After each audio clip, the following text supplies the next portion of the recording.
آج میں انشاءاللہ سورہ الرحمن شروع کروں گا۔ الرحمن، الرحمن کا مطلب واضح ہے، علم القرآن۔ الرحمن یہ مبتدا ہے، علم القرآن اس کی خبر۔ علم القرآن، اس نے قرآن سکھایا۔ خلق الانسان، انسان کو پیدا کیا۔ علمہ البیان، اور انسان کو سکھایا بیان یعنی بولنا، اپنی بات کو ایکسپلین کرنا۔ الشمس والقمر بحسبان، سورج اور چاند بحسبان حساب کے ساتھ ہے۔ حسبان حساب کو کہتے ہیں، یعنی ایک اندازے کے ساتھ ہے، ایسے ہی تکا نہیں ہے کہ بے تکے جو منہ اٹھائے جہاں مرضی جا رہا ہو، سورج اور چاند اس طرح سفر کر رہے ہو، ایسا نہیں ہے۔ ایک حساب کے ایک کیلکولیشن ہے سورج اور چاند کی، اس کیلکولیشن کے حساب سے وہ سفر کر رہے ہیں۔ والنجم والشجر یسجدان، نجم کہتے ہیں بیلوں کو، بیل نہیں ہوتی جو بغیر تنے کے پودے ہوتے ہیں، اور شجر کہتے ہیں جو تنے والے ہوتے ہیں۔ تو بیلیں اور جو تنے والے پودے یا درخت ہیں، یسجدان، یہ دونوں سجدہ کر رہے ہیں۔ کہ اسلام میں احکام کا مدار زبان پر رکھا ہے، زبان پر۔ آج لوگ چھوٹی چھوٹی باتوں پہ زبان سے کلمہ کفر نکال دیتے ہیں اور وہ سمجھتے ہیں کہ اس سے ہوگا کیا۔ ہمارے ہاں جو لبرل گھرانے میں پیدا ہونے والے بچے ہیں نا، ان کو ذرا سی ٹینشن ہو تو فوراً اللہ کو برا بلا معاذ اللہ کہنا شروع کر دیتے۔ میں ایسے اللہ کو مانتا ہی نہیں ہوں۔ ایک خاتون کے میاں نے کہیں دوسری شادی کی بات کی، ان کی وہ کہتی ہے، اس خاتون نے فوراً کہہ دیا کہ میں ایسے اسلام کو ہی نہیں مانتی جو مرد کو اجازت دیتا ہے دوسری شادی۔ تو بھائی آپ کسی اور طرح سے لڑ لو اس سے، آپ اس کو نہیں کرنے دو، اس سے تھوڑی کفر ہے۔ تو عورت کی فطرت ہے، نہ کرنے دو اس کو، بولے بھائی مجھے بہت تکلیف ہوتی ہے، میں نہیں برداشت کر سکتی۔ وہ فرض تھوڑی ہے کرنا، اجازت دی ہے نا، اسلام نے گن پوائنٹ پہ تھوڑی کہا کہ لازمی کرو۔ وہ تو میں گن پوائنٹ پہ لے کے بیٹھا ہوں، بندوقیں یہاں پہ ٹھا ٹھا کرو، ٹھیک ہے نا، وہ تو میرا ہیڈیک ہے نا، وہ اسلام کا تھوڑی ہے۔ تو بھائی یہ کہہ لو کہ نہیں کرو مجھے تکلیف ہوتی ہے، جھوٹی موٹی کی بے ہوش ہو جاؤ، جھوٹی موٹی کی خودکشی کی دھمکیاں دے دو، ہاتھ پاؤں یوں کر لو اپنے تھوڑے سے، یوں عجیب سے کر لو، یہ ہوتا ہے سارے، یہ سب چل رہا ہوتا ہے مارکیٹ میں۔ کچھ بھی کر لو، اس سے آپ کافر نہیں ہوگی، کیونکہ عورت کو سوگن کی تکلیف ہونا نیچرل ہے۔ وہ نہیں چاہتی میرا میاں کسی اور کا ہو جائے، پھر اس میں خطرات بھی ہوتے ہیں، پتہ نہیں برابری کرے گا نہیں کرے گا، تو یہ رائٹ ہے۔ اور صحابیات کو بھی تکلیف ہوتی تھی۔ حضرت ابراہیم علیہ السلام نے جب دوسری شادی کی ہے تو آپ کی زوجہ کو، پہلی زوجہ کتنی نیک تھی مگر ان کو بھی تکلیف ہوئی تھی۔ تو یہ تو نیچرل ہے، لیکن آپ اللہ پر آ جاؤ، اگر اللہ پہ اعتراضات شروع کر دو، اسلام پہ اعتراضات شروع کر دو، تو بھائی یہ اللہ سے آگے نکلنے کی کوشش ہو رہی ہے۔ پھر یہ کیا ہو رہا ہے؟ پھر اللہ نہیں بخش، دوسری تیسری شادی تو بہت دوسرا مسئلہ ہے۔ اللہ کہے گا تم نے مجھ پہ کیسے انگلی اٹھا دی ہے، مجھے کیسے غلط کہہ دیا۔ اور یہ آج کل بہت ہو رہا ہے، بات بات پہ کفر زبان سے نکال دیتے ہیں، غموں میں حوصلے چھوڑ دیتے ہیں۔ لوگ آ کے ملتے ہیں، یہ میرے ساتھ ٹینشن، یہ میرے ساتھ مسئلہ، یہ میرے ساتھ مسئلہ، پتہ نہیں اللہ کہاں ہے۔ ایک آدمی کے بچے کا انتقال ہوا، کہہ رہے یار اللہ کو میرا ہی بچہ مارنا تھا۔ بھائی تم کس کے مقابلے میں آ کے کھڑے ہو رہے ہو؟ خدا سے مقابلہ کر رہے ہو تم۔ تو یاد رکھو اللہ کی جو صفت ہے نا وہ ہے کبریائی، استغنا۔ اس سے لڑ کے، اسے برا بلا کہہ کے، اس کے خزانوں سے ایک تنکا بھی نہیں لیا جا سکتا۔ وہ آپ کے ان جذبات سے متاثر نہیں ہوتا۔ اگر آپ یہ سمجھو گے کہ میں یوں کروں گا، دیکھو باپ کے سامنے تڑیاں بعض دفعہ چل جاتی ہیں، باپ کے سامنے بعض دفعہ تڑیاں، میں ابا کو مانتا ہی نہیں جو مجھے جائیداد سے آگ کر دیں اور مجھے گاڑی نہ لے کے دیں۔ ابا ہو سکتا ہے متاثر ہو کے بولیں بھائی چل یار یہ گاڑی تیرے نام کر دی، میں نے یہ پلاٹ تیرے نام کر دیا، میرا بیٹا تو مجھے ماننے سے انکار کر رہا ہے۔ لیکن اللہ کا اصول جو قرآن اور سنت سے پتہ چلتا ہے، جو آسمانی کتابوں سے پتہ چلتا ہے، وہ اصول یہ ہے کہ آج تک کسی نے اللہ کے خزانے سے اللہ کو معاذ اللہ برا بلا کہہ کے، اللہ پہ اعتراضات کر کے، اسلام کو برا بلا کہہ کے، اللہ کے پیغمبروں کو برا بلا کہہ کے، اس طرح سے واویلا کر کے، اگر آپ یہ سمجھتے ہو کہ اللہ کو آپ پہ ترس آ جائے گا کہ ہائے بیچارہ بہت ہی مجبور ہے، تو یہ دماغ سے ہمیشہ کے لیے نکال دو۔ اس سے بڑی سزا میں اللہ آپ کو ڈالے گا، اس سے بڑی سزا، اور وہ جہنم کی آگ۔ یہ تو کچھ بھی نہیں ہے۔ تبھی تو خودکشی کرنے والے پر اللہ کو ترس نہیں آتا۔ خودکشی کرنے والا ایک طرح سے انتقام لے رہا ہے اللہ سے کہ اللہ تو نے مجھے زندگی دی، مجھے اس قابل تو چھوڑا نہیں، تو نے تو میرے ساتھ غلط کیا، میں ہی مجھے زندگی، مجھے گفٹ چاہیے ہی نہیں نعمت کا۔ جیسے نا آپ باپ نے آپ کو گفٹ دیا ہو اور آپ دشمنی میں آ کے باپ کو گفٹ واپس کر دو، مجھے نہیں چاہیے، ایسے پھینک دو آپ۔ تو ہو سکتا ہے باپ کا یہ اصول ہو، وہ پھر بھی وہ کہے نہیں نہیں میرا بیٹا ایسا نہیں، لیکن اللہ کا اصول نہیں ہے، اللہ کا یہ اصول نہیں ہے۔ اللہ کہے گا بھائی تو کیا سمجھتا ہے، میں تجھے اور آگ میں ڈالوں گا۔ تو دنیا کی ٹینشنوں سے تو چاہتا تھا یہ ناکام عشق ہو گیا، عشق ناکام ہو گیا، اور یہ ہو گیا تیرے ساتھ، اور یہ ہو گیا، اور تو جاب لیس ہو گیا، اور گھر سے مہنگائی اور غربت کے تانے پڑ رہے ہیں تیرے کو، اور بے روزگاری کے تانے مل رہے ہیں، اور معاشرے میں تیری عزت نہیں ہو رہی، اور اب آ کے تو کیا کر رہا ہے، خودکشی کر رہا ہے تو تو یہ سمجھ لے گا کہ میں تیرے پہ ترس کھا کے تجھے چھوڑ دوں گا، ایسا نہیں ہے۔ نبی صلی اللہ علیہ وسلم نے فرمایا جس نے خودکشی کی، جس طرح سے اپنے آپ کو ہلاک کیا ہے نا، تو قیامت تک برزخ کی زندگی میں اسی طرح سے اپنے آپ کو ہلاک کر کے مارتا رہے گا۔ اللہ کہے گا یہ زہر پی کے مرا تھا نا، زندگی دے گا اللہ برزخ میں اور کہے گا یہ زہر کی بوتل پی دوبارہ، اور اسی طرح تیری آنتیں کٹیں گی۔ جس طرح اپنے آپ کو مارا ہوگا برزخ میں، قیامت تک اسی طرح اپنے آپ کو مارتا رہے گا وہ۔ یہ بہت بڑی غلط فہمی ہے کہ ہم واویلا کر کے اللہ کو اپنی طرف متوجہ کر سکتے ہیں، ہم زبردستی کر کے اللہ کو اپنی طرف مائل کر سکتے ہیں، ایسا بالکل بھی نہیں ہے۔ بعض لوگ غموں سے پریشان ہو کے گناہ کرنا شروع کر دیتے ہیں، سمجھتے ہیں کہ یار میرا تو حق بنتا ہے، میں تو سٹا لگاؤں گا، میں تو ٹینشن میں آیا ہوا ہوں، میں تو شراب پیوں گا، میرے ساتھ یہ ہو رہا ہے تو میرا تو بھائی آپ پیو گے تو یہ نہ سمجھو کہ اللہ آپ سے خوش ہو جائے گا کہ جی آپ کو ایک غم آیا تھا، اس غم میں آپ نے چونکہ شراب شروع کی ہے ٹینشن ختم کرنے کے لیے، تو اب اللہ کو ترس آئے گا، نہیں اس پہ شراب کیا ہو گئی ہے، معاف ہو گئی ہے، یہ بیچارہ اس کا کیا بنتا تھا، رائٹ بنتا تھا، اس کو تکلیفیں اتنی دی ہیں۔ ایسا نہیں ہوگا بھائی، اس خوش فہمی میں مبتلا مت ہونا۔ یہ اصول ہے، اللہ کا قانون ہے، یہ قرآن سے پتہ چلتا ہے، حدیث سے پتہ چلتا ہے۔ اللہ کو جھکنے والا بندہ پسند ہے۔ جو اللہ بنانا چاہتے ہیں نا اپنی مخلوق کو، وہ کیا بنانا چاہتے ہیں؟ میں تمہارے ساتھ اچھا سلوک کروں، برا سلوک کروں، تم بندے ہو، بندے بن کے رہو، ٹھیک ہے نا؟ کیا رہو، تم نے بس دعا ہی مانگنی ہے، اللہ یہ سب میرے ساتھ جو ہو رہا ہے یہ ٹھیک کر دے، میں ٹھیک کروں نہ کروں، تم نے ساری عمر کیا کرنا ہے؟ بس یہی مانگنا ہے کہ اللہ ٹھیک کر دے، اللہ محتاج ہے، اللہ یہ بھی ٹھیک ہو جائے، اللہ یہ بھی ٹھیک ہو جائے، اللہ بے روزگار ہوں روزگار دلا دے، میری مرضی روزگار دوں یا نہیں دوں، نہیں بھی دوں تم نے یہی کہنا ہے اللہ دلا دے۔ ساری زندگی اسی دعا میں گزارنی ہے تم نے، چاہے میں تمہاری دعا قبول کروں چاہے تمہاری دعا قبول نہ کروں، کیونکہ تم بندے ہو، میں خدا ہوں، خدا تم تھوڑی ہو، تمہاری تھوڑی چلے گی زمین پہ۔ بہت سے لوگ یہ فالٹ ہے، دعائیں نہیں قبول ہو رہی، تبھی تو وظیفوں کی طرف جاتے ہیں، اولاد نہیں ہو رہی، کوئی وظیفہ بتا دے، بھائی دعا مانگ لے اولاد، کہہ رہا دعا تو مانگ کے دیکھ لیا ہے، وہ تو ہو ہی نہیں رہی، تو کوئی ٹیکنیکل طریقہ ہو اولاد کا، سے کیسے ہو جائے گی بھائی؟ ٹیکنیکل طریقے تو نہیں ہے۔ یونس علیہ السلام جب مچھلی کے پیٹ میں تھے، کتنا بڑا غم لگا نا آپ کو، یونس علیہ السلام مچھلی کے پیٹ میں، تو اللہ سے آپ نے دعا مانگی، وظیفہ نہیں پڑھا ہے۔ وظیفے پڑھنا بھی جائز ہے، اگر کوئی قرآن و آیتیں ہیں تو کوئی گناہ نہیں ہے، لیکن جو اصل جو اسلام کی روح ہے وہ کیا ہے؟ دعا۔ تو یونس علیہ السلام نے مچھلی کے پیٹ میں دعا مانگی، لا الہ الا انت سبحانک۔ دیکھو حضرت یونس علیہ السلام، ہمارا جو مزاج ہے نا وہ کیا ہے؟ یونس علیہ السلام کئی سال اپنی قوم کو تبلیغ کرتے رہے ہیں، قوم باز بولو نہیں آئی۔ حضرت یونس کو یقین ہو گیا اس قوم پہ عذاب آنے والا ہے، تو آپ نے اللہ سے نہیں پوچھا، اس لیے کہ آپ کا خیال تھا بھئی یہ عذاب تو آئے گا، تو میں اللہ کے خوف سے اب بستی کو پہلے چھوڑ دیتا ہوں۔ میں آپ سے یہ اجتہادی خطا ہوئی، یہ اجتہادی خطا ہوئی کہ بھئی اللہ کی پرمیشن کے بغیر آپ نے قوم کو کیوں چھوڑا؟ حالانکہ اس اجتہادی غلطی کے پیچھے جو اس کی بیس تھی وہ بیس بہت اچھی تھی، وہ اللہ کا خوف اور اللہ کی خشیت، اللہ کے عذاب سے بھاگنا یہ تو حکم ہے نا۔ فنٹر بننے کی تھوڑی اجازت ہے کہ جہاں عذاب آ رہا ہے تو کھڑے رہو وہاں دیکھو، ایسا تھوڑی ہے۔ قوم لوط پر جب عذاب آیا تو جو اہل ایمان تھے ان کو حکم تھا پیچھے مڑ کے بھی نہیں دیکھنا ہے، اس عذاب کو دیکھنے کی بھی اجازت نہیں، ڈرو اس سے بھاگو۔ جب قوم عاد قوم سمود کی بستیوں سے نبی گزرتے تھے تو چہرے پہ کپڑا ڈال کے جلدی اپنی رفتار بڑھاتے تھے، بھئی یہ اس عذاب کو اپنی آنکھوں سے بھی نہ دیکھو، خوف پیدا ہوتا ہے اس سے، تو اتنا زیادہ آپ صلی اللہ علیہ وسلم خوف زدہ ہوتے تھے، تو اللہ کے عذاب سے تو دور بھاگنے کا حکم ہے۔ تو اب یہاں کیا ہے کہ کیا بات چل رہی تھی یار؟ حضرت یونس علیہ الصلوۃ والسلام اللہ کے عذاب کے ڈر سے اپنی قوم کو چھوڑ کر نکل گئے، یہ بیس بالکل ٹھیک ہے بھئی، جب اللہ کا وعدہ بھی یہی ہے کہ جو قوم ایمان نہیں لے کر آئے گی تو میں اس کو تباہ کر دوں گا، تو حضرت یونس علیہ السلام کو خیال ہوا کہ بھئی یہاں سے نکل جاؤ۔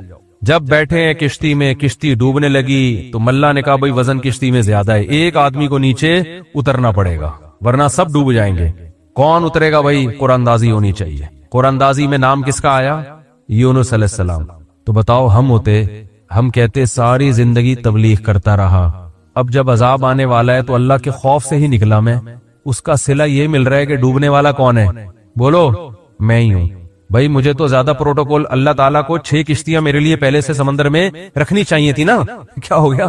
یہ ہماری سوچ تو یہی ہے کہ میں نے چونکہ فجر کی نماز پڑھی ہے تو میری دکان پہ کسٹمر 6 گنا زیادہ آنے چاہیے، پیسے سارے وہ کما رہے ہیں، نمازیں میں پڑھ رہا ہوں۔ اچھا میرے پر لوگ اعتراض یہ بھی کرتے ہیں کہ احتیاط اس نے کی، اس کو کرونا ہو گیا، اس کو نے احتیاط نہیں کی، اس کو نہیں ہوا، یہ مفتی لوگوں کو الو بنا رہا ہے.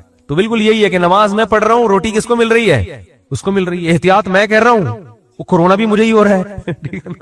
ٹھیک ہے نا. تو اب اللہ سے تھوڑی کوئی لڑ سکتا ہے بھائی، تو اللہ کی مرضی. جو اب احتیاط کے باوجود بھی کسی کو بیماری لگا دے، اور ایسے گلے مل رہے اور روزانہ چھینک رہے ہیں ایک دوسرے کے منہ پہ، انہیں کچھ نہیں ہو رہا، وہ تو اب اللہ کی مرضی. اللہ سے تھوڑی کوئی لڑ سکتا ہے. لیکن ہم تو ظاہر کے مکلف ہیں نا، ہم تو اسباب کے مکلف ہیں، تو اس لیے حکم دیا جاتا ہے احتیاط کا. تو خیر، جب تک کرونا ختم نہیں ہوگا ہم بھی آپ کا پیچھا نہیں چھوڑیں گے، یہ ذہن میں رکھو. آپ تھوڑا تھوڑا جیسے 4 شادیاں آتی ہیں نا تڑکے میں، اس طرح یہ بھی آتا رہے گا تڑکے میں، کیونکہ لوگ نہیں کر رہے احتیاط تو کیا کریں. خیر، بات ہی کہاں چل رہی تھی؟ تو یونس علیہ السلام کی جگہ ہم ہوتے تو بھائی ہماری حالت کیا ہوتی ہے. اللہ، جیسے تبلیغ میں ہم میں سے کوئی گیا ہوا ہوتا 4 مہینے کے لیے، 4 مہینے کے لیے تبلیغ میں نکلے ہوتے، اللہ کے راستے میں واپس آ رہے ہوتے تو پتہ چلا کچھ یعنی کنوینس نہیں مل رہی، پولیس والے پکڑ کے لے گئے، کسی کیس میں بند کر دیا، تو کیا وسوسے آتے ہیں دماغ میں. جیسے حج کرنے گئے نا، ایک آدمی حج کرنے گیا، لٹ گیا وہاں پہ نا جیب کتروں نے، تو وہ کہہ رہے اللہ میں نے تو سنا تھا حاجی تیرے مہمان ہوتے ہیں، تو ہم نے تو دنیا میں کسی کو نہیں دیکھا کسی نے اپنے مہمان کس کی یہ انسلٹ کی ہو. ٹھیک ہے، ہم نے تو نہیں دیکھا. تیرا مہمان بن گیا اور کچھ بھی نہیں بچا میرے پاس، سب کچھ ہی لٹ گیا. تو جلا ہوا آدمی تھا.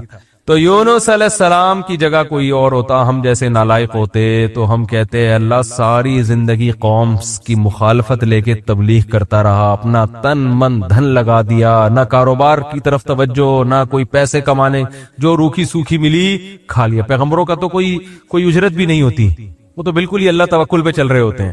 اے اللہ غربت میں وقت گزارا، کبھی کھانے کو ملا نہیں ملا، بس تیرے دین کو فوکس کیا. اب جب عذاب آنے والا ہے تیرا اس قوم پہ، تو تیرے خوف سے نکلا میں، جو تیرا ہی حکم ہے کہ مجھ سے ڈرو، میرے عذاب سے ڈرو. اب کم از کم کوئی 2-4 کشتیاں یا ہوائی بحری جہاز کوئی کھڑا ہوا ہوتا میرے استقبال میں، اور اگر نہیں تھا میں نے اپنے خرچے سے پہ کشتی لی ہے میں نے. ٹھیک ہے نا. ذمہ داری کس کی بنتی تھی اللہ؟ ذمہ داری تیری بنتی تھی کہ کشتی کا انتظام تیری طرف سے ہو. بھائی گورنمنٹ اگر کسی فوجی کو کسی مہم پہ بھیجتی ہے، اب جو امریکہ کے فوجی افغانستان آئے ہوئے ہیں، ان کو باعزت واپس نکالنا کس کی ذمہ داری ہے؟ بولو نا، امریکہ کی ذمہ داری ہے نا. تو تبھی تو فوجی کہہ رہے ہیں بھائی تم نے ہمیں عزت کے ساتھ جب بھیجا ہے تو عزت کے ساتھ پٹھانوں سے بچا کے نکالنا کس کی ذمہ داری ہے؟ یہ امریکہ کی ذمہ داری ہے نا. تبھی امریکہ قطر میں کوشش میں لگا ہوا ہے کہ بھائی یہ کسی طرح اپنی عزت بچا کے واپس آ جائیں گے.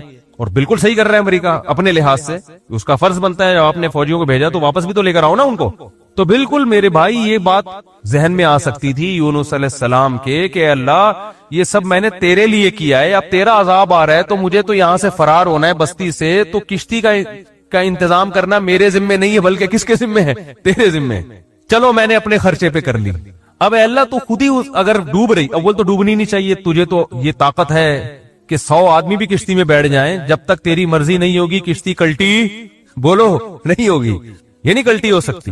دوسری آزمائش تو نے یہ آزمائش میں ڈال دے، کشتی کلٹی ہو رہی ہے. اور اگر کلٹی ہو بھی رہی ہے تو ایسے نالائق لوگ اس کشتی میں بیٹھے ہوئے ہیں.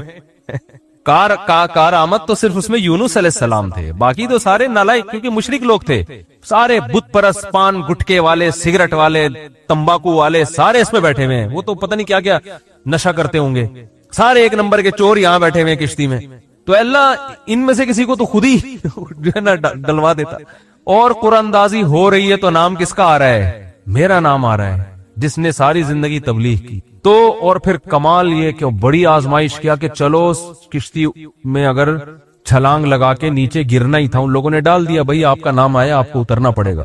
تو تیرنے کا آپشن ہوتا ہے، کہیں تیرتے رہیں گے، کوئی ٹیلا آ گیا وہاں بیٹھ گئے، یا کسی نے دیکھ لیا کوئی رسی پھینک دی، جیسے یا کہیں کنارے پہ اتر گئے، جیسے ہی چھلانگ لگائی ہے ایک اور بڑی آفت، سمندر کی مچھلی نے آپ کو نگل لیا. کتنا خوف، ایک حرف زبان سے ناشکری کا نہیں نکل رہا پیغمبر کہ اللہ مروا دیا تو نے. تو یہ کیا خوف ہوتا ہے؟ سمندر کا اپنا ایک خوف ہے بھائی، کبھی یہاں نہیں سمجھ میں آئے گا، جاؤ سمندر میں جا کے پتہ چلے گا. اور قرآن سے پتہ چلتا ہے رات کا وقت تھا، اندھیرا تھا، اندھیرے میں بہت، کیونکہ فنادا فی الظلمات، فی الظلمہ نہیں ہے کہ اندھیرے میں پکارا، اندھیروں میں پکارا. پتہ چلا کہ بہت سارے اندھیرے تھے، یعنی ایک مچھلی کے پیٹ کا اندھیرا، ایک سمندر کی تہ کا اندھیرا، اور ایک رات کا اندھیرا. کس قدر خوف. بتاؤ آج کسی کو ایسی ٹینشن ملتی ہے؟ آج یہی ٹینشن ہے، ابا نے اس دن چپیٹ لگا دیا تھا کھینچ کے، اور بھائی تمیز سے بات نہیں کر رہا, بیگم کنٹرول میں نہیں ہے, اور مفتی صاحب کا بیان سن کے اللہ کی خاطر شادی کی تھی, پھنس گئے. ایک آدمی میرے پاس آیا, کہنے لگا مفتی صاحب میری بیوی کی نہ شکل اچھی ہے اور نہ بات کرنے کا انداز اچھا ہے. تو مجھے خود بتا رہا تھا, کہہ رہا اتنی بد اخلاق ہے. میں اس سے کہتا ہوں اگر تیری شکل بھی اچھی ہوتی نا میں تیری بد اخلاقی برداشت کر لیتا. چلو یار, پتہ نہیں جھوٹ بول رہا تھا سچ بول رہا تھا, اللہ ہی جانے. اب یہ کوئی ٹینشن ہے بتاؤ؟ اصل ٹینشن تو وہ ہے نا. اچھا لوگ کہہ رہے ہوتے ہیں وہ ہو جاتا نا اچھا تھا, ہم سمندر میں ڈوب جاتے اچھا تھا. او بھائی ابھی ڈوب ہی نہیں رہے ہو اس لیے کہہ رہے ہو اچھا تھا. جب ڈوبنے لگو گے تو وہی کیفیت ہوگی. وہ جو پھندا آ گیا تھا نا درخت سے, ایک آدمی کہتا نا اللہ موت دیتے زندگی سے, تو وہ کسی نے پھندا پھینک دیا اوپر سے اور یہ کہا کہ میں اللہ ہوں, اس میں گردن ڈال لے اٹھا لوں گا. تو وہ کہتا ہے یہاں تو کوئی مذاق بھی نہیں کر سکتا ہے اللہ. تو وہ جب آتی ہے نا اپنے اوپر تو پھر یہ کنڈیشن ہوتی ہے. تو یونس علیہ السلام پر جو آزمائشیں آئیں, کتنی بڑی بڑی آزمائشیں, مچھلی کا پیٹ اور نگل گئی مچھلی اکثر ثابت نگلتی ہے. ذرا بھی شکایت, کیونکہ ہم بندے ہیں بھائی, ہماری جو ڈیوٹی ہے ہم نے وہ کرنی اور چھوٹا بن کے رہنا ہے. ہم نے اللہ کے سامنے یہ نہیں کرنا یہ کیا ہو رہا ہے, ایسا کیوں ہو گیا, میں تو تبلیغ کے لیے نکلا تھا, میرے ساتھ یہ ناانصافی, یہ نہیں ہوتا. یہ اصول قرآن کیوں یہ واقعہ ذکر کر رہا ہے؟ یونس علیہ السلام اللہ کے برگزیدہ پیغمبر ہیں. ہمارے حضرت فرمایا کرتے تھے یہ محبت کی چٹکیاں ہوتی ہیں. انسان کو جس سے محبت ہوتی ہے تو اس کو ستاتا ہے, اور یہ ستانا تکلیف برائے تکلیف نہیں, اس کے درجات کو بلند کرنی محبت کا اظہار ہے کہ میرا ایسا بندہ ہے, ایسا پیغمبر ہے, کتنی آزمائشوں میں ڈالا, زبان سے ایک حرف ناشکری کا نہیں نکل رہا, ساری اپنی طرف منسوب کہ میری غلطی ہے, میں غلط ہوں. تو قرآن کے الفاظ دیکھو, جب مچھلی نے نگلا ہے اور سمندر کی تہ میں گئی اندھیروں در اندھیرے, تو یونس علیہ السلام نے فنادا فی الظلمات, اندھیروں میں کیا پکارا, لا الہ الا انتا, اے اللہ تیرے سوا کوئی غلامی کے لائق نہیں ہے, میں تیرا غلام ہوں. انی کنت من الظالمین, میں ہی غلط ہوں, تو غلط نہیں ہے, مجھ سے کوئی غلطی ہوئی ہے اور میں تجھ سے استغفار کرتا ہوں. ان کو احساس ہو گیا کہ میں جو بغیر پرمیشن کے آیا ہوں شاید یہ اس لیے ہو رہا ہو میرے ساتھ. دیکھو اپنے آپ کو غلط ثابت کرنے کے لیے دلائل تراشے جا رہے ہیں. کوئی اللہ نے وہی تھوڑی کی تھی اس وقت کہ آپ غلط ہیں. بس اس عمل سے اندازہ ہو گیا کہ بھائی اور تو میں نے مجھے نہیں لگتا میرے سے کوئی گناہ ہوا ہو, تو مجھے لگتا ہے کہ یہ ہے جس کی وجہ سے اللہ کیا ہے, مجھ سے ناراض ہے. تلاش کر رہے ہیں, کوئی اپنی مسٹیک تلاش کریں, اپنے آپ کو غلط کہیں تو لا الہ الا انتا سبحانکا, اے اللہ تو ہر عیب سے پاک ہے. کیا مطلب, تو میرے ساتھ غلط نہیں کر سکتا, یہ میرا ہی کوئی عمل ہے جس کی وجہ سے ایسا ہو رہا ہے. تو تھوڑی غلط ہے, تو ہر عیب سے پاک ہے, تو ظالم تھوڑی ہے, میری غلطی ہے, میں غلط ہوں. کیا اللہ کے رحمت کے خزانے حرکت میں آتے ہیں. فَالْتَقَمَهُ الْحُوتُ وَهُوَ مُلِيمٌ, قرآن کہہ رہا ہے مچھلی نے نگلا اس حال میں کہ یونس علیہ السلام اپنے آپ کو ملامت کر رہے تھے. جب مچھلی کی نگل رہی تھی اس وقت بھی اپنے آپ کو ملامت کر رہے, اپنے آپ کو برا بلا کہہ رہے ہیں, میں غلط, میں نے غلط کیا. تو جب مچھلی کے پیٹ میں جا کے توبہ استغفار کی ہے تو اللہ کی صفت استغنا دیکھو. اللہ فرماتے ہیں لولا انہ کان من المسبحین, اگر یونس اپنی غلطی کا اعتراف نہ کرتے, للبث فی البطن الی یوم یبعث فی بطنہ الی یوم یبعثون, قیامت تک اسی کے پیٹ میں رہتے, وہ نہیں نکلتے. یہ اللہ کی صفت استغنا ہے کہ بھئی اللہ کو آپ ڈرا کے دھمکا کے یا اپنی غلطی کا اعتراف کیے بغیر اللہ پہ ڈال کے اللہ سے کچھ بھی منوا نہیں سکتے. اللہ کہتے ہیں ہمیشہ رہتے, لیکن اللہ کو پتا تھا نہیں ہے ایسا, وہ تو آزمایا, پیغمبر تو گناہ نہیں کر سکتے نا, یہ تو اللہ آزما رہے ہیں دنیا کو دکھانے کے لیے کہ میرے نیک بندے ایسے ہوتے ہیں. تو اللہ فرماتے ہیں کہ فَأَنبَذْنَاهُ بِالْعَرَاءِ, ہم نے ایک میدان میں ان کو, جب انہوں نے توبہ استغفار کی ہے تو اللہ نے مچھلی کو حکم دیا ان کو نگل دے باہر, اور وہ مچھلی نے وہ آپ کو ساحل سمندر پہ ڈالا ہے. اب اللہ کی رحمت کے خزانے, سمندر کے ساحل پر کچھ بھی نہیں تھا. اللہ فرماتے ہیں وہاں اپنی قدرت سے ہم نے درخت پیدا کر دیا جو ان کو کیا دے گا, چھاؤں. اب معجزے ہو رہے ہیں کہ نہیں ہو رہے بھئی, اللہ آزمایا, اللہ نے کہا آزمائش میں پورا اترا یہ بندہ, میرے یہ نیک بندے آزمائش میں پورے اترے ہیں. اور اللہ نے اپنی قدرت سے درخت پیدا کر دیا اور حکم دیا جاؤ اپنی قوم کے پاس واپس جاؤ. قوم سے عذاب ٹل گیا. ہوا یہ تھا کہ جب یونس علیہ السلام کو یقین ہو گیا عذاب آ رہا ہے, تو یونس علیہ السلام جیسے ہی نکلے, وہ قوم تھی ہوشیار, اس کو اندازہ ہو گیا کہ بھائی یہ جب تک ہم میں تھے تو عذاب کا چانس نہیں تھا, یہ گئے ہیں تو اب واقعی آئے گا. تو عذاب دیکھے بغیر انہوں نے توبہ تائب شروع کر دی تو اللہ نے وہ عذاب آنے والا ان سے کیا کر دیا؟ ٹال دیا۔ وہ ہے اللہ کی رحمت اللہ کے غضب پہ کیا رہتی ہے؟ بولتے کیوں نہیں بھائی؟ غالب۔ تو یہ واقعہ بھی ثابت ہو گیا، رحمت ہمیشہ گراف اللہ کا اوپر ہے۔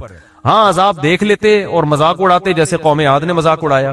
فلما رأوه عارضا مستقبل اودیتہم، جب انہوں نے بادلوں کو اپنی طرف آتے ہوئے دیکھا، پیغمبر بتا رہے ہیں کہ یہ عذاب ہے، تو کہہ رہے ہیں ھذا عارض ممطرنا، کوئی عذاب نہیں ہے بھائی، بادل تو آتے ہیں برستے بھی ہیں، کوئی نارمل۔ وہ تو آخری دم تک ڈٹے ہوئے تھے۔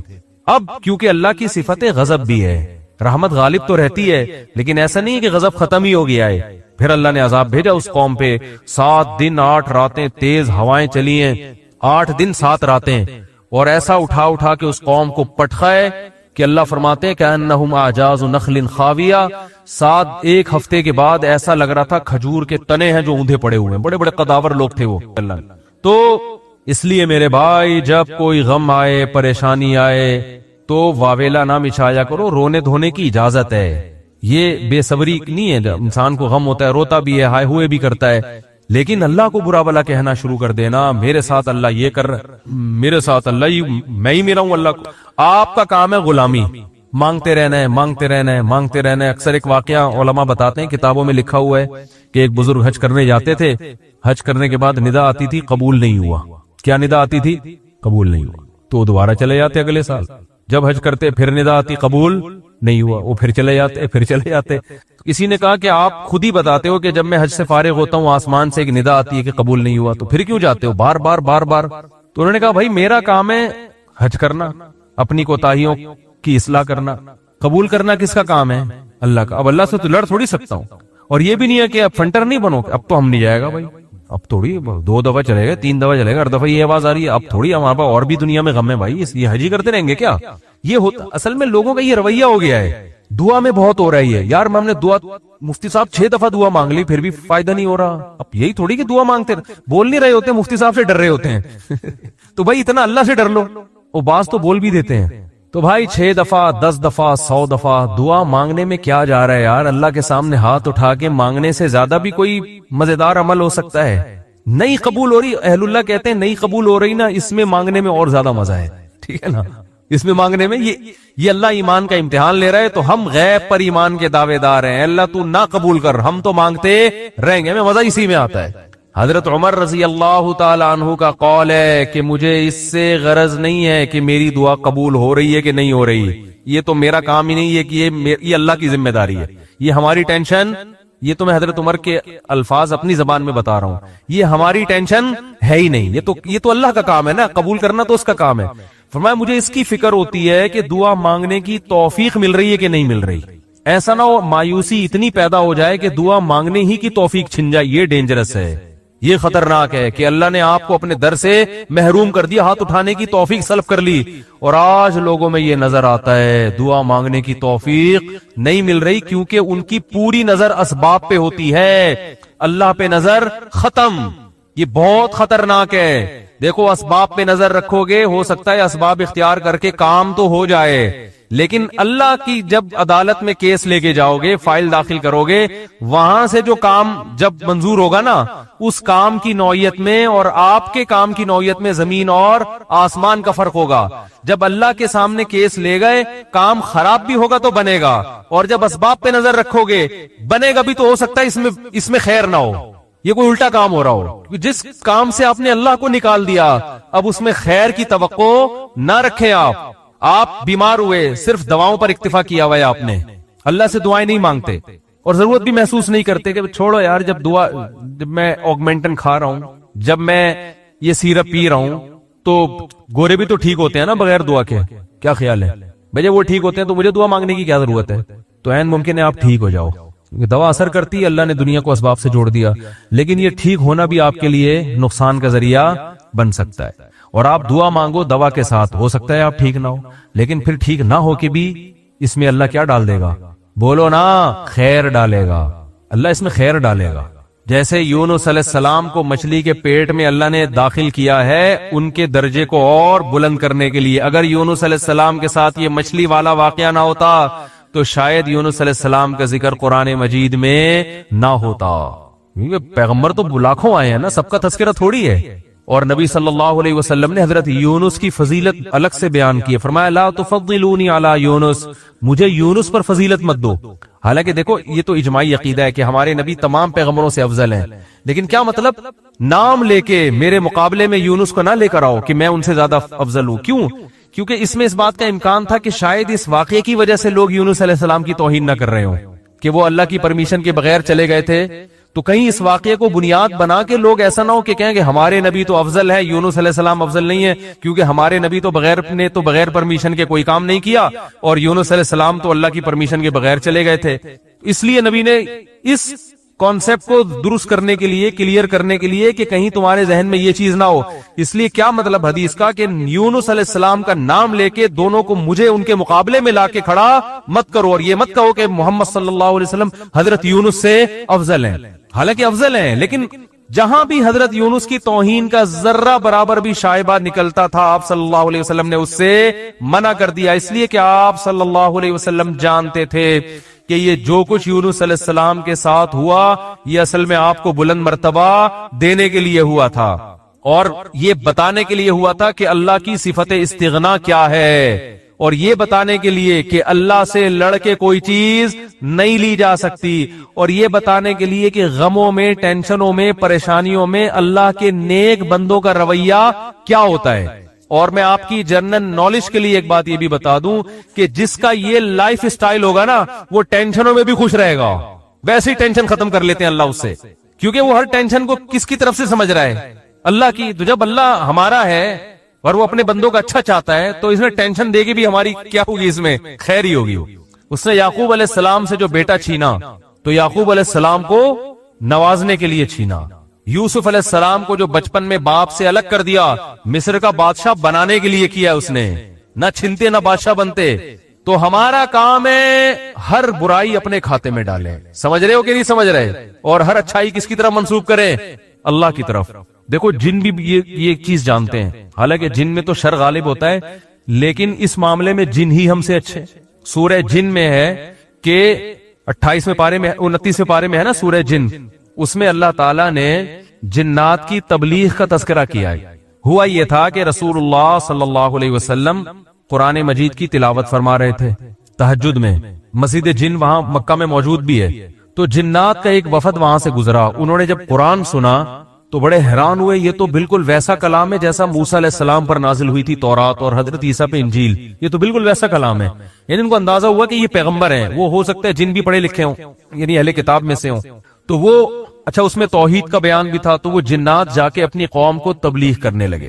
اچھا پھر ایک اور واقعہ یہ ہوا تھا کہ جنات جب آسمانوں پہ جاتے تو شہاب ثاقب کے ذریعے ان کا آسمانوں پہ داخلہ بند کر دیا گیا، تو یہ خبر بھی جنات میں پھیل گئی کہ پہلے ہم جاتے تھے کچھ نہیں ہوتا تھا، اب جانا روک دیا جا رہا ہے۔ یہ جو شہاب ثاقب ہوتے ہیں نا چنگاریاں، اس پہ سائنسدان اعتراض کرتے ہیں یہ تو ویسی رگڑ لگنے سے، وہ یعنی ستاروں کے ٹکڑے، سیاروں کے ٹکڑے ٹوٹتے ہیں، رگڑ لگنے سے یہ ہوتا ہے، تو یہ کوئی اسلام کے منافی نہیں ہے۔ اللہ تعالیٰ کسی جن کو مار سکتے ہیں، اس کے فرشتے کسی جن کو مار سکتے ہیں اس کے ذریعے، رگڑ بھی لگے اور وہ جل بھی جائے اور جن بھی مر جائے، تو اس میں کون سا کوئی وہ ہمیں جن تھوڑی نظر آ رہا ہے، ہمیں تو وہ شہاب ثاقب جاتا ہوا نظر آ رہا ہے۔ اور یہ بھی ضروری نہیں ہے کہ جب بھی شہاب ثاقب ٹوٹے تو کوئی جن ہی مر رہا ہو، اس سے اتفاقی حادثہ بھی ہو سکتا ہے۔ یہ تو اسلام نے یہ نہیں کہا کہ جب بھی آسمان پہ آپ کو رگڑتا ہوا ستارے کا ٹکڑا نظر آئے گا تو وہ جن ہی ہے جس کے پیچھے جا رہا ہے۔ وہ بعض دفعہ ایسے ہوتا ہے کہ جنات کا تعاقب ہوتا ہے اس کے ذریعے، تو یہ نبی کے دور میں ہوا، اور اس کی دلیل یہ ہے کہ جب قرآن کی آیتیں نازل ہوئی نا کہ جنات نے کہا کہ ہم جب جاتے ہیں تو شہاب ثاقب آتا ہے،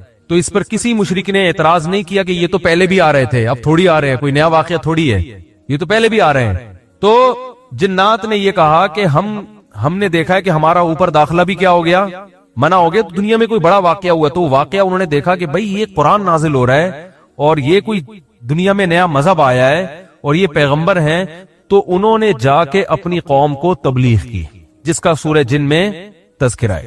تو تبلیغ میں انہوں نے یہ الفاظ کیے کہ وَأَنَّا لَمَسْنَا السَّمَاءَ فَوَجَدْنَاهَا مُلِئَتْ حَرَسًا شَدِيدًا وَشُهُبًا، ہم پہلے کی طرح جب آسمانوں پہ جاتے ہیں تو ہم اس میں پہرے دیکھ رہے ہیں اور شہاب ہے، پتھر ہیں جن سے ہمارا تعاقب ہو رہا ہے، تو یہ کچھ کام ہوا ہے۔ آگے کیا کہتے ہیں؟ اِنَّا لَا نَدْرِي، ہمیں نہیں پتا، یہ جو دنیا میں عجیب سا کام ہوا ہے نا، لا ندری ہمیں معلوم نہیں ہے، اشر ارید بمن فی الارض کہ جو لوگ زمین میں رہتے ہیں ان کے ساتھ برائی یعنی شر کا ارادہ کیا گیا ہے، ام اراد بہم ربہم رشدا یا اہل زمین کے جو رب ہیں اس رب نے ان کے ساتھ خیر کا ارادہ کیا ہے۔ آپ کا آئی کیو لیول اگر اچھا ہوتا تو مزہ آ جاتا۔ ترجمے سے بات سمجھ میں آئی؟ وہ کیا کہہ رہے ہیں؟ ہمیں نہیں پتہ یہ جو نیا واقعہ ہوا ہے اہل زمین کے ساتھ برائی کا ارادہ کیا گیا ہے، پیسو وائس فعل مجہول، یا اللہ نے ان کے ساتھ خیر کا ارادہ کیا ہے۔ بھائی یہ بھی کہہ سکتے تھے کہ ہمیں نہیں پتا کہ اللہ نے ان کے ساتھ خیر کا ارادہ کیا یا شر کا ارادہ کیا ہے۔ شر اور خیر دونوں کی نسبت کس کی طرف کرتے؟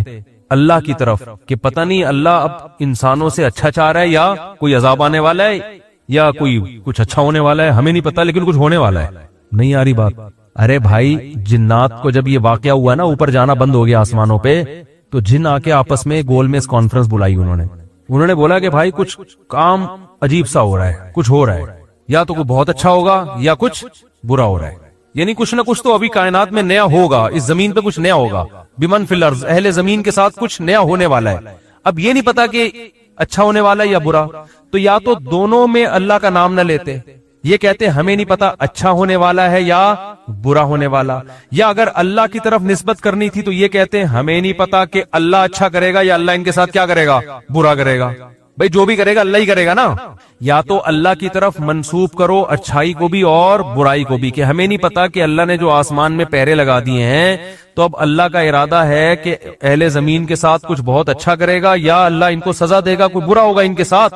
لیکن جنات کا انداز دیکھو، وہ کہہ رہے ہیں جب برائی کی بات آئی تو اللہ کا نام درمیان سے غائب کر دیا۔ اشر اریدا جو میرے تفسیر کے لیکچر سن رہے ہیں نا اسپیچز چینل پہ، ان کو پتا ہے اریدا اکریما کی طرح ہے، پیسو وائس، ارادہ کیا گیا ہے۔ کس نے کیا یہ نہیں بتا رہے، کیا تو اللہ نہیں ہے۔ برائی کا ارادہ کیا گیا ہے زمین والوں کے ساتھ یا اللہ نے اچھائی کا ارادہ کیا ہے؟ اب آئی سمجھ میں؟ اب بھی اگر نہیں سمجھ میں تو آئی کیوں لیس لوگ ہیں آپ لوگ۔ پھر وہی پہلی ہے کہ وہ جو سیٹھ صاحب تھے نا بے وقوف تھے، اپنے شاگرد سے کہہ رہے ہیں، اپنے ملازم سے، کہ ایسی پہلی پوچھ کہ اس کا جواب میں بتا سکوں، ورنہ بے عزتی ہو جائے گی نا۔ اور اگر نہیں بتایا نا میں نے اس پہلی کا جواب تو میں تجھے چھوڑوں گا نہیں، تیری گردن اڑا دوں گا میں۔ اب پہلی پوچھ لیکن آسان، تاکہ میری عزت بھی ہو جائے کہ بھئی سیٹھ نے پہلی کا جواب دیا ہے، جب جواب دوں گا عزت ہوگی، بھئی بڑے ذہین ہیں آپ۔ تو آہستہ سے اس کو کان میں کہہ دیا کہ ایسی پوچھنا کہ مجھے جواب اس کا آ بھی جائے، اتنی مشکل نہ ہو۔ اب یہ جو ملازم تھا نا، یہ گرو کہتے ہیں نا اس کو، گرو کہتے ہیں کیا چیلا کہتے ہیں، چیلا یا چیلا، بچہ بڑا ہوشیار ہے ماشاءاللہ، چیلا۔ تو وہ چیلا کے اب سوچنے لگا کہ یار ایسی پہلی پوچھو کہ بہت آسان ہو۔ اب اس نے پہلی سوچ کے آیا، سرائکی میں یہ لطیفہ ہے اصل میں، دیکھو ہک چانٹ مرے سا سدھا تھیا ویسی، یہ میں نے ایک لفظ سیکھا ہے ابھی سرائکی کا۔ اب کسی کا مطلب نہ پوچھنا، وہ چماٹ لگا دے گا آپ کو کھینچ کے، دیکھو ہک چانٹ مرے سا سدھا تھیا ویسی۔ تو یہ کسی سے کہنا نہیں ورنہ کوئی گارنٹی نہیں ہے۔ تو وہ جو تھا نا اس میں اس نے پہلی سوچی، اس نے کہا حضور، اب مجھے پوری سرائکی تو آتی نہیں نا، وہ ہمارے حضرت سرائکی میں سناتے تھے یہ لطیفہ، وہ مزہ سرائکی میں ہی ہے۔ خیر، ہک مخلوق ہے، پونچھ گھمیندی ہے، چولہے کے گرد گھومدی ہے تے میاؤں میاؤں کرندی ہے بھائی، پونچھ بلی ہے نا سب کو پتا ہے بھائی، اور چولہے کے گرد اکثر گھومتی، اور آخر میں کمبخت نے یہ بھی بتا دیا کہ میاؤں میاؤں کرندی ہے، کہ یار ایسا نہ ہو یہ کوئی شیر اور چیتک کو لے آئے۔ اب یہ کھوپڑی اس کی کام نہیں کر رہی نا، ٹھیک ہے، آئی کیوں؟ اب یہ گھنٹہ بیٹھ کے سوچ کے کہتا ہے یار کس مجھ سے کہہ رہے ککیڑ مرغا نا۔ اب یہ جو چیلا تھا نا، اس نے بولا اگر میں نے بول دیا نا کہ یہ غلط ہے تو میری تو ایسی کی تیسے، اور یہ تھا ڈیڑھ ہوشیار۔ یہ اگر یہ کہہ دیتا کہ جی یہ جو ہے کیا نام ہے صحیح جواب دیا، تو اس کو یہ شبہ تھا کہ جو میرا گرو ہے وہ کہے گا کہ یہ شاید 2 نمبری کر رہا ہے۔ تو اس نے بڑی چالاکی سے کام کیا، اس نے بولا حضور لگتا ہے کسی نے دسیا ہے، یعنی اتنی مشکل پہلی میں نے پوچھی تھی اور آپ نے بالکل درست جواب دیا، یہ کسی نے یقیناً آپ کو بتایا ہے۔ تو جواب کہتے ہیں نہیں، عقل کی دوڑ ہے، عقل کی دوڑ ہے بھائی، ادھر کیا ہے یہ عقل کی دوڑ ہے، ہمارے ادھر ایسی پڑھتے تھے، عقل کی دوڑ ہے، عقل کی دوڑ ہے بھائی یہ۔ تو میں نے اتنی ڈیٹیل میں آپ کو بتایا، اب بھی سمجھ میں نہیں آتا کہ جنات کیا کہہ رہے ہیں، انا لا ندری، ہمیں نہیں پتا، اشر ارید بمن فی الارض کے زمین والوں کے ساتھ شر کا ارادہ کیا گیا ہے، ام اراد بہم ربہم رشدا، یا رب نے خیر کا ارادہ کر لیا ہے۔ تو کتنی تمیز ہے جنات میں، ہے وہی۔ حالانکہ شر کا ارادہ بھی اگر کیا ہے تو اللہ نے کیا ہے، خیر کا ارادہ بھی کیا ہے تو کس نے؟ لیکن قرآن جنات کے ان الفاظ کو نقل کر کے، قرآن نا سمندر ہے، بہت سارے مضامین قرآن میں ہوتے ہیں، ایک ایک آیت میں بہت ساری چیزیں نکل رہی ہوتی ہیں۔ تو یہاں یہ جہاں یہ بات ثابت ہو رہی ہے، تبھی تو فقہاء نے بیان کیا نا کہ قرآن اور حدیث سے استدلال 4 طریقوں سے ہوتا ہے: عبارت النص، اشارت النص، اقتضاء النص اور دلالت النص۔ 4 طریقے ہیں جہاں سے فقہاء قرآن اور سنت سے مسائل نکالتے ہیں، جو اصول فقہ میں پڑھائے جاتے ہیں۔ جو آج کل جو نئے محقق آ رہے ہیں نا مارکیٹ میں، انہوں نے ان میں سے کوئی اصول بھی نہیں پڑھا ہوتا۔ تو اس سے یہ بھی پتا چل رہا ہے قرآن تمیز بھی سکھا رہا ہے ہمیں کہ جنات سے تمیز سیکھ لو، ہمیشہ شر کی نسبت اپنی طرف کرو، صحیح ہے نا؟ میری وجہ سے ایسا ہوا، یہ ساری خرابی کس کی وجہ سے ہوئی ہے؟ میری وجہ سے ہوئی ہے بھائی، میری کوئی کوتاہی ہے جس کی وجہ سے شکست ہوئی ہے۔ جیسے غزوہ احد میں شکست ہوئی تو صحابہ نے تو اپنے آپ کو جھونک دیا تھا، شکست ہو گئی تو قرآن نے کیا کہا؟ تمہاری وجہ سے ہوئی ہے، ٹھیک ہے نا؟ تم نے پیغمبر کی اس معاملے میں اطاعت نہیں کی۔ صحابہ نے یہ نہیں کہا واہ ہم مدینہ چھوڑ کر آ گئے پیغمبر کے لیے، ہے بھائی اتنے ساری ہم نے قربانیاں دے دی اور اسباب کی دنیا میں کامیابی کی امید نہیں تھی، پھر بھی ہم نے اپنے آپ کو میدان جنگ میں لے جا کے جھونک دیا۔ اب ایک گھاٹی پہ اگر 50 آدمیوں کے میں سے چند لوگوں نے اگر امیر کی اطاعت نہیں کی تو اس کی ہم سب کو اتنی بڑی سزا مل رہی ہے۔ دوسرے کوتاہی تو انہوں نے کی ہے اور قرآن کہہ رہے کہ تم نے کی ہے، سب کی طرف نسبت کیوں کی جا رہی ہے؟ صحابہ نے ایسا کوئی لفظ زبان سے نہیں نکالا، کچھ بھی نہیں نکالا صحابہ۔ اے اللہ ہماری غلطی ہے، ہم استغفار کرتے ہیں، آئندہ یہ کوتاہی نہیں ہوگی۔ کیسا کامیابی کے اصول ہیں یہ؟ تو بھائی دیکھو، دنیا میں آپ کو اللہ کی مان کے چلنا ہے، آخرت میں پھر اللہ آپ کی مان کے چلے گا، سمجھ رہے ہو نا؟ پھر آخرت میں اللہ کہے گا کہ وَلَكُمْ فِيهَا مَا تَشْتَهِي أَنفُسُكُمْ، تمہیں زبان سے نہیں بولنا پڑے گا، جو دل میں تمہارے خیال آئے گا نا، خواہش پیدا ہوگی، اس دل کی خواہشات کو اللہ وہاں پورا کرے گا۔ دنیا آزمائش کی جگہ ہے، پیڑے کھانے کی جگہ نہیں ہے، یہاں آزمائشیں ہیں، اور اگر کوئی آزمائش نہیں ہے تو یہ خود ایک آزمائش ہے۔ آپ کہہ سکتے ہیں فلاں تو بڑی ہنسی خوشی زندگی گزار رہا ہے، وہ تو کوئی آزمائش ہی نہیں ہے۔ او بھائی یہ ہنسی خوشی زندگی خود ایک آزمائش ہے کہ یہ اللہ کا شکر ادا کر رہا ہے کہ نہیں کر رہا۔ اسے نہ کوئی بیماری ہے، اس کا گھر بھی ہے، اس کے بیوی بچے بھی ہیں، اس کو سکون بھی ہے، گھر میں آتا ہے بیگم تمیز سے بات کرتی ہے، اور جناب گھر سے باہر نکلتا ہے تو بیگم پوچھتی نہیں ہے واپسی پہ کہ انڈے کیوں نہیں لے کر آئے، کوئی کسی قسم کی ٹینشن نہیں ہے۔ یہی ہو رہا ہے نا آج کل۔ اور جناب ابا بھی ٹھیک ہیں، اماں بھی ٹھیک ہیں، ملک کی حالات بھی ٹھیک ہیں، بے روزگاری بھی نہیں ہے، بلب کے والدین کو گالیاں دینے کی بھی ضرورت نہیں ہے، لائٹ بھی نہیں جا رہی ہے، پنکھا بھی چل رہا ہے، بٹن دباؤ پنکھا چلتا ہے۔ جیسے آسٹریلیا میں تو یہی ہوتا ہے، بٹن دباتے تھے پنکھا چل جاتا تھا وہاں پہ۔ میں حیران ہوتا تھا یار، ہم تو دیکھتے ہیں ٹرائی کر کے چلا کہ نہیں چلا، ایسا ہی ہوتا ہے نا، چل گیا اے اللہ تیرا شکر ہے، نہیں چلا کوئی بات نہیں، لائٹ آنے والی ہے تھوڑی دیر میں آ جائے گی، جنریٹر چلاؤ کھینچو پھر اس کو جا کے، کتنے تو چپک کے مر گئے جنریٹر سے بیچارے اس چکر میں۔ تو کوئی ٹینشن اگر نہیں ہے تو بھی بڑی ٹینشن ہے بھائی، کہیں اللہ ایسا تو نہیں ہے کہ کوئی بہت بڑی پکڑ آنے والی ہے، اللہ کی بہت بڑی پکڑ نہ آنے والی ہو، اس لیے ڈرنا ہے۔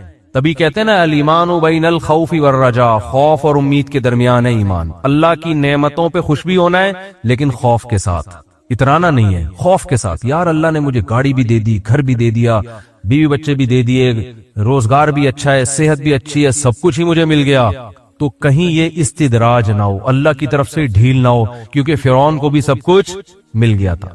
صحابہ میں تو ایسا بھی ہوتا تھا جب ان کے سامنے اچھے مرغن کھانے آتے رونا شروع کر دیتے۔ کہیں ایسا تو نہیں ہے کہ ہم نے نبی کا جو ساتھ دیا تو اللہ تعالیٰ نے ہمیں ہمارے اعمال کا بدلہ کہیں دنیا میں ہی تو نہیں دے دیا، ایسا تو نہیں آخرت میں نہیں ملے گا، اس سے ڈر جاتے تھے وہ۔ اور آج ہماری حال دیکھو، ہماری حالت دیکھو، خوشی ملتی ہے تو اترانے لگتے ہیں، دوسروں کو نیچا دکھانے لگتے ہیں، اور ایسے سمجھتے ہیں ہم سے بڑا فنٹر دنیا میں کوئی ہے ہی نہیں، اور اعمال کس سے پیچھے ہٹ جاتے ہیں۔ خوشی ملی ہے نا تو اعمال سے کیا ہو جاتے ہیں؟ پیچھے، اور غم ہوتا ہے تو واویلا کرنا شروع کر دیتے ہیں۔ جیسے قرآن نے کہا ان الانسان خلق ہلوعا اذا مسہ الشر جزوعا واذا مسہ الخیر منوعا، کہ انسان کو جب شر پہنچتا ہے، جزوعہ جزا فضا شروع کر دیتا ہے، واویلا، ہائے میرے رب نے یہ کر دیا، ہائے میرے اللہ نے یہ کر دیا میرے ساتھ، میں ہی ملا تھا اب ٹینشن دینے کے لیے۔ اور جب خوشیاں ملتی ہیں منوعا، اللہ فرماتے ہیں کنجوس بن جاتا ہے، میرا مال میں خرچ نہیں کروں گا، میں غریبوں کا خیال نہیں کروں گا، میرا پیسہ ہے، میری محنت ہے۔ تو کہیں الا المصلین فرمائے کچھ لوگ ہیں جو معتدل ہوتے ہیں کہ جب غم پہنچتا ہے تو صبر کرتے ہیں، خوشی پہنچتی ہے تو اللہ کی اطاعت میں اور زیادہ بڑھ جاتے ہیں۔ اور وہ کون لوگ ہیں؟ الا المصلین الذین هم علی صلاتهم دائمون، وہ نمازی جو اپنی نمازوں کی حفاظت کرتے ہیں، اور والذین هم من عذاب ربهم مشفقون، آخرت کا سوچ سوچ کے ڈرتے رہتے ہیں۔ لفروجہم حافظون، اپنی شرمگاہوں کی حفاظت کرتے ہیں، الا علی ازواجہم او ما ملکت ایمانہم، سوائے اپنی بیویوں کے کسی اور کے پاس نہیں جاتے۔ لِأَمَانَاتِهِمْ وَعَهْدِهِمْ رَاعُونَ، اپنے ایگریمنٹ کے پابند ہوتے ہیں، کسی کو زبان دے کے پیچھے نہیں ہٹتے معاہدوں کے۔ تو اللہ نے جو خوف دن کے دل میں نا ان کی یہ صفات بیان کی ہیں، فرما یہ نارمل لوگ ہوتے ہیں۔ یہ کیا ہوتے ہیں؟ نارمل۔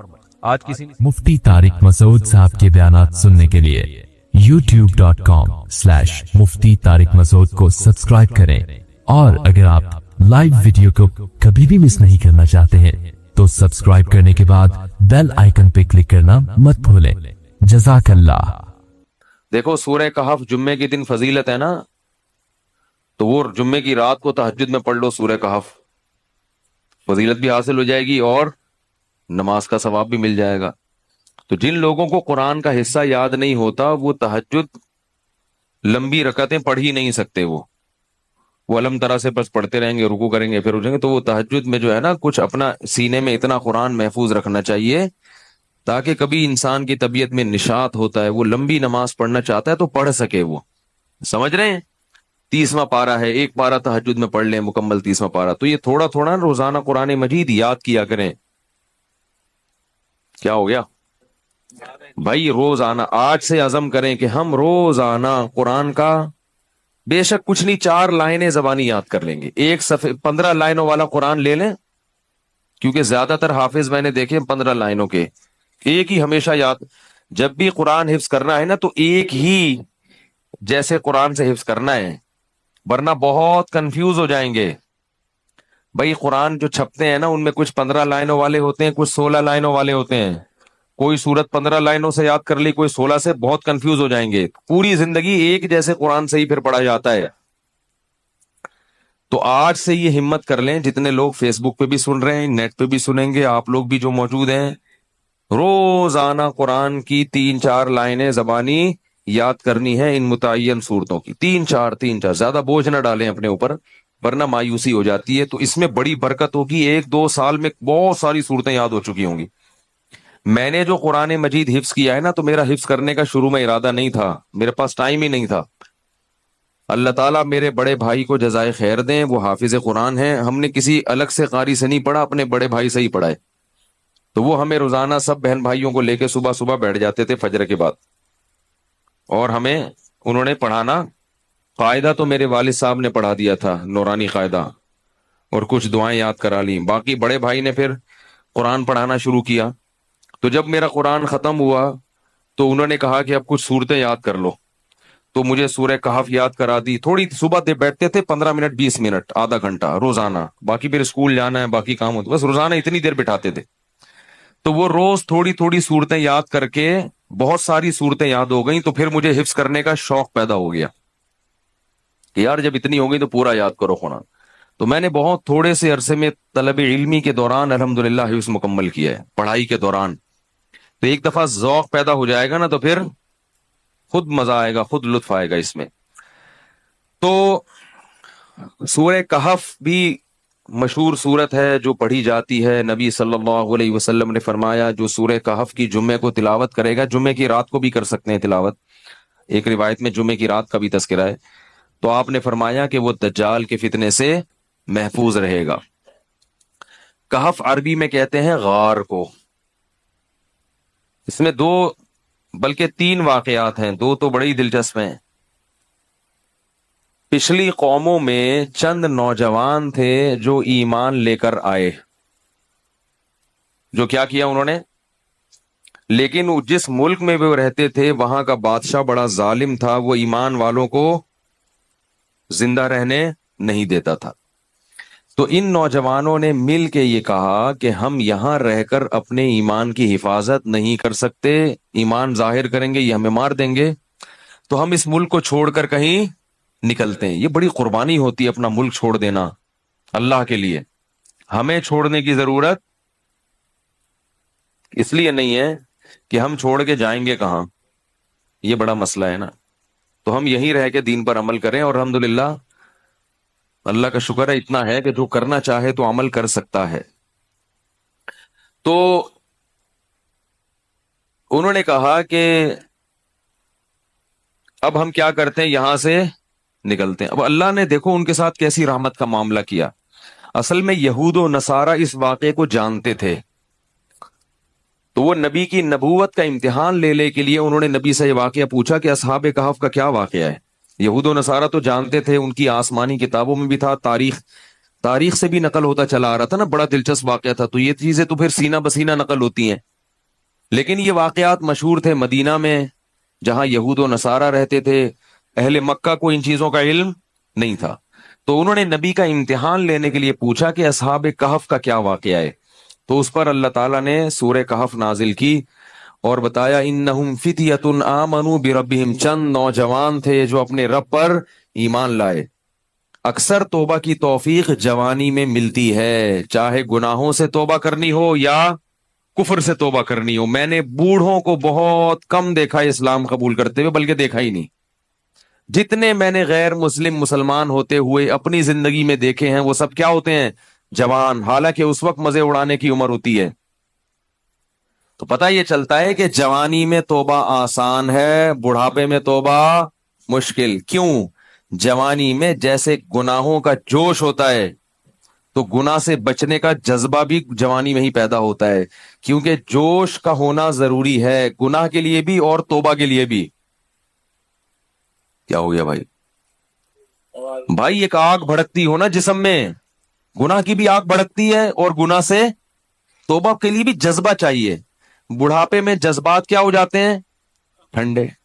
نہ گناہ کا وہ جذبہ رہتا ہے اور نہ گناہ سے توبہ کا وہ جذبہ رہتا ہے, لہذا نیوٹرل ہو جاتا ہے. بس جس حال میں جوانی گزاری اسی میں رہتا ہے. کہتا ہے چھوڑو اب کیا توبہ کرنی, بس آرام سے مجھے زندگی گزارنے دو, مرنے دو آرام سے, چاہے وہ کافر ہو یا گناہگار ہو. اس لیے یہ نہیں کہ بڑھاپے میں توبہ قبول نہیں ہے, قبول تو بڑھاپے میں بھی ہے, مگر بڑھاپے میں توبہ کی توفیق ملتی نہیں ہے. تو اس لیے جوانی میں ہی توبہ کر لو, اور اسی سال کر لو, اور اسی رمضان میں کر لو, اور اسی اعتکاف میں کر لو, اور ابھی کر لو. شیطان کہے گا کل عید کے بعد کروں گا, پہلے 2-4 فلمیں دیکھوں گا عید کے بعد جو نئی ریلیز ہوں گی ہیں, اور پھر جو ساری مستیاں اپنی پوری کروں گا, نکالوں گا, مزے اڑاؤں گا, پھر کیا کروں گا, تسلی سے آخر میں توبہ کر لوں گا. جس نے یہ سوچ کے توبہ کو ڈیلے کیا, مؤخر کیا, اس سے بڑا بے وقوف دنیا میں کوئی نہیں ہے. ایسا نہیں ہوتا, کرنی ہے تو کرو ابھی. اللہ تعالیٰ توبہ کی توفیق دے. آج رات اٹھ کے نا اللہ سے خوب گڑ گڑا کے مانگے, اللہ جتنے گناہ تھے ہم نے چھوڑ دیے, بس ہمت کرو. ہمت کے بغیر دنیا میں کچھ بھی نہیں ہوتا. تو ان نوجوانوں نے کیا کہا, بھائی ہمت کرتے ہیں. فتیہ, قرآن کیا کہہ رہے ہیں, نوجوان تھے. فتن کی جمع فتیہ آتی ہے. تو انہوں نے کہا کہ بھائی وَإِذِ اعْتَزَلْتُمُوهُمْ وَمَا يَعْبُدُونَ إِلَّا اللَّهَ فَأْوُوا إِلَى الْكَهْفِ, چلو یہاں سے بھاگ کے کسی غار میں پناہ لیتے ہیں, وہاں جا کے سوچیں گے کہ کل کرنا کیا ہے, اگلا پلان کیا. ابھی تو یہاں سے نکلو, یہاں رہ کے کچھ نہیں ہو سکتا. انہیں کیا پتا تھا کہ ان کی اس قربانی پر اللہ ان کو کیسا نوازنے والا ہے. اللہ بڑا شکور ہے. اللہ کا ایک نام ہے شکور. شکور پتہ ہے کسے کہتے ہیں, قدردان. آپ تھوڑا کریں اور وہ نوازے بہت زیادہ, اس کو شکور کہتے ہیں. تھوڑی قربانی آپ دو گے مگر وہ نوازے گا بہت زیادہ. اللہ ایسا کرتے ہیں. تو یہ نوجوان نکل کے گئے ہیں اور انہوں نے غار میں کیا کی, پناہ لی, وہاں بیٹھ چلے گئے ہیں. نیند آ گئی, سو گئے. ساتھ ان کا کتا بھی تھا. حفاظت کے لیے کتا رکھنا بولو بھائی جائز, بلا وجہ کتا رکھنا حرام ہے. نبی نے فرمایا جس نے بلا وجہ کتا رکھا روزانہ ایک قرات اس کی نیکیاں کم ہوتی رہیں گی. ایک قرات پہاڑ کے برابر ہوتا ہے. روزانہ اس کی نیکیاں ضائع ہوتی رہیں گی. اسلام میں کتا پالنا بلا وجہ جائز نہیں ہے. ضرورت کے لیے شکار کے لیے پال سکتے ہیں. شکاری کتے ہوتے ہیں نا کہ شکار وکار کرنا ہے, یا گھر میں طوطے پالے ہوئے ہیں تو ان کی شکار کے لیے کتا رکھا ہوا ہے, تو یہ ہوتا ہے طوطوں کی حفاظت کے لیے کتے رکھنے پڑتے ہیں بعض دفعہ. تو لیکن کتے کو بتا دیں کہ صرف طوطوں کی حفاظت کے لیے ہے. لوگ کتا پالتے ہیں ڈاکوں سے حفاظت کے لیے, اس کو بتاتے نہیں ہیں, وہ ہر ایک کو کاٹنا شروع کر دیتا ہے. تو وہ اپنا کتا بھی ساتھ لے گئے حفاظت کے لیے کہ بھائی کہیں پہرے وہرے کے کام آئے گا. تو غار میں ان کو نیند آئی اور کتا کہاں بیٹھا ہوا ہے؟ غار کے کنارے پہ. وہ حفاظت کے لیے بیٹھا ہوا تھا. بھائی کوئی آئے گا تو بھونک کے ان کو بتائے گا بھائی بندہ آیا ہوا ہے کوئی. تو اب جو ہے قرآن کہتا ہے کہ ہم نے ان پہ نیند کو مسلط کر دیا, سو گئے. وَلَبِثُوا فِي كَهْفِهِمْ 300 سِنِينَ وَازْدَادُوا 9 309 سال سوئے ہیں. کتنے؟ 309 سال. وَنُقَلِّبُهُمْ ذَاتَ الْيَمِينِ وَذَاتَ الشِّمَالِ. اگر انسان ایک ہی پہلو پہ لیٹا رہے نا تو زمین کھا جاتی ہے اس کو. تو اللہ فرماتے ہم ان کو کروٹیں بھی دلاتے رہے. وَتَرَى الشَّمْسَ إِذَا طَلَعَتْ تَزَاوَرُ عَنْ كَهْفِهِمْ ذَاتَ الْيَمِينِ وَذَاتَ الشِّمَالِ وَإِذَا غَرَبَتْ تَقْرِضُهُمْ. جب سورج نکلتا تھا تو وہ بھی کترا کے نکلتا تھا. روشنی جائے گی مگر تیز دھوپ نہیں جائے گی, تاکہ سورج کی جلن, سورج کی کرنیں ان کی اسکن کو خراب نہ کریں. اور اللہ فرماتے ہیں 309 سال تک کتا جس انداز میں بیٹھا رہا ہے, لَوِ اطَّلَعْتَ لَوَلَّيْتَ مِنْهُمْ رُعْبًا وَلَمُلِئْتَ مِنْهُمْ فِرَارًا. وہ کیا ہے؟ لَوِ اطَّلَعْتَ عَلَيْهِمْ لَوَلَّيْتَ مِنْهُمْ فِرَارًا وَلَمُلِئْتَ مِنْهُمْ رُعْبًا. کہ تم اس کتے کو دیکھتے تو روب کی وجہ سے وہاں سے بھاگ جاتے. اللہ نے کتے پر ایسا روب ڈال دیا کہ کوئی بھی اس کے قریب پٹک نہیں سکتا تھا, تاکہ ایسا نہ ہو کہ 309 سال میں ظاہر ہے کتنے لوگ یہاں سے گزریں گے, غار میں جا کے ان کو کوئی نقصان نہ پہنچائے. تو کتے کی ایسی وحشت. 309 سال کے بعد اللہ نے ان کو اس دوران کیا ہوا, وہاں حکومت کا کیا ہو گیا, بادشاہ مر گیا, پوری رعایا تبدیل ہو گئی, کوئی نیک بادشاہ آ گیا اس ملک میں جو توحید پرست تھا اور نیک لوگوں کی قدر کرتا تھا. پوری رعایا تبدیل ہو گئی, حکومت تبدیل ہو گئی 309 سال میں. تو یہ 309 سال کے بعد سو کے اٹھے ہیں. اب پریشان ہے کہ یار ہم کتنا سوئے ہیں. کسی نے کہا کہ ہم 24 گھنٹے سوئے ہیں, کسی نے کہا کہ نہیں بھائی آدھا, کیونکہ یہ تو سوچ ہی نہیں سکتے تھے نا اتنے 100 سال تک ہم سوتے رہے. تو ایک نے کہا کہ اللہ ربکم اعلم بما لبثتم, اللہ کو پتا ہے بھائی کتنا سوئے ہیں, چھوڑو اس بحث میں کیا پڑھنا, 24 گھنٹے یا آدھا دن یا ایک دن, چھوڑو کیا کرنا اس بحث. تو ایسا کرو فبعثوا بورقکم هذه الى المدینہ. کیا ہوا بھائی؟ فبعثوا بورقکم هذه الى المدینہ. یہ سکہ